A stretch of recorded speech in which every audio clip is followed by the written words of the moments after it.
स्वागत है आप सभी का अपने YouTube channel all about stories पर। जानिए किस श्राप के कारण 18 दिन तक भीष्म पितामह को सोना पड़ा तीरों की सेज पर। बात प्राचीन महाभारत काल की है।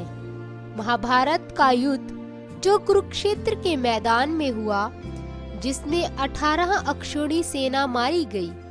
इस युद्ध के समापन और सभी मृतकों को तिलांजलि देने के बाद पांडवों सहित श्री कृष्ण पितामह भीष्म से आशीर्वाद लेकर हस्तिनापुर को वापस हुए। तब श्री कृष्ण को रोककर पितामह ने श्री कृष्ण से पूछ ही लिया, मधुसूदन, मेरे कौन से कर्म का फल है जो मैं शेष सैया पर पड़ा हुआ हूँ। यह बात सुनकर मधुसूदन मुस्कुराए और पितामह भीष्म से पूछा, पितामह, आपको कुछ पूर्व जन्मों का ज्ञान है?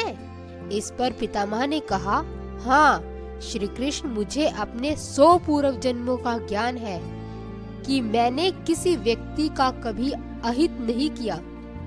इस पर श्री कृष्ण मुस्कुराए और बोले, पितामह, आपने ठीक कहा है कि आपने कभी किसी को कष्ट नहीं दिया, लेकिन 101वें पूर्व जन्म में आज की तरह तुमने तब भी राजवंश में जन्म लिया था और अपने पुण्य कर्मों से बार बार राजवंश में जन्म लेते रहे। लेकिन उस जन्म में जब तुम युवराज थे, तब एक बार आप शिकार खेलकर जंगल से निकल रहे थे। तभी आपके घोड़े के अग्रभाग पर एक करकेंटा एक वृक्ष से नीचे गिरा। आपने अपने बाण से उठाकर उसे पीठ के पीछे फेंक दिया। उस समय वह बेरिया के पेड़ पर जा गिरा और बेरिया के कांटे उसकी पीठ में धंस गए, क्योंकि पीठ के बल ही जाकर गिरा था।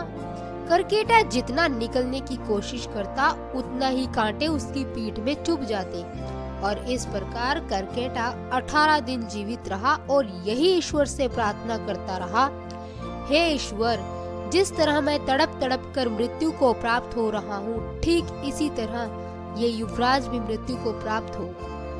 तो हे पितामह भीष्म, तुम्हारे पुण्य कर्मों की वजह से आज तक तुम पर करकेटा का श्राप लागू नहीं हो पाया।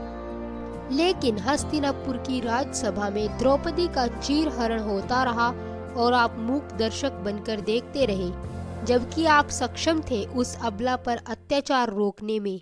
लेकिन आपने दुर्योधन और दुशासन को नहीं रोका। इसी कारण पितामह आपके सारे पुण्य कर्म क्षीण हो गए और करकेटा का श्राप आप पर लागू हो गया। अंत पितामह, प्रत्येक मनुष्य को अपने कर्मों का फल कभी न कभी तो भोगना पड़ता ही है। प्रकृति सर्वोपरि है, इसका न्याय सर्वोपरि और प्रिय है। इसलिए पृथ्वी पर निवास करने वाले प्रत्येक प्राणी व जीव जंतु को भी भोगना पड़ता है और कर्मों के ही अनुसार जन्म होता है। तो ये थी दोस्तों आज की वीडियो। अगर आपको वीडियो पसंद आई हो तो वीडियो को लाइक, शेयर, कमेंट जरूर करें और चैनल को सब्सक्राइब करना ना भूलें। Thank you friends.